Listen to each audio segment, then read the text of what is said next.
আগে আমি একটা ডেগো দুধ গরম বয়ে দিলাম।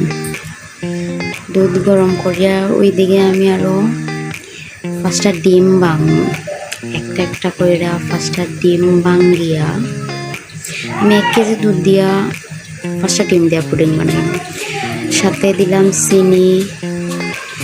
চিনিটা আপনার স্বাদ মতো দিব। আমি আমার স্বাদ মতো দিয়া বালা করে মিক্স করে লইম। বালা করে মিক্স করিয়া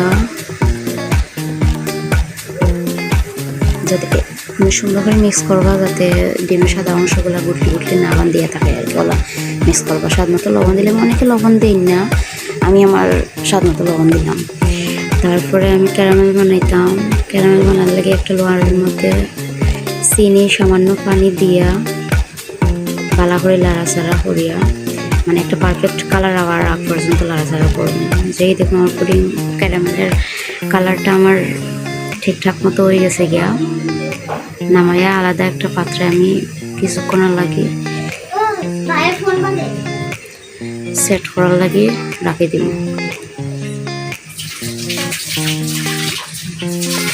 সেট করার ওইদিকে ডিম আর দুধ একসাথে মিক্স করে দিই। মিক্স করিয়া ভালো করে মিক্স করা লাগবে। মিক্স করিয়া একটা চাকনি দিয়া ভালো করে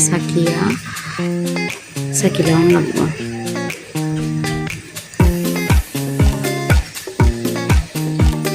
আমার চাকা শেষ। এখন আমি ক্যারামেলের মধ্যে আমি দুধ আর ডিমের মিশ্রণটা ঢাকি দেব।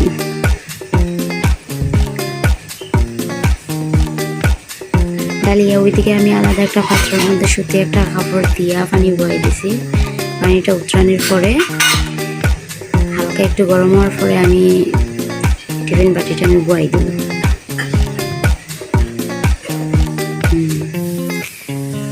বয়ে এখন আমার পুডিংটা অতিরিক্ত বেশি হয়ে গেছে।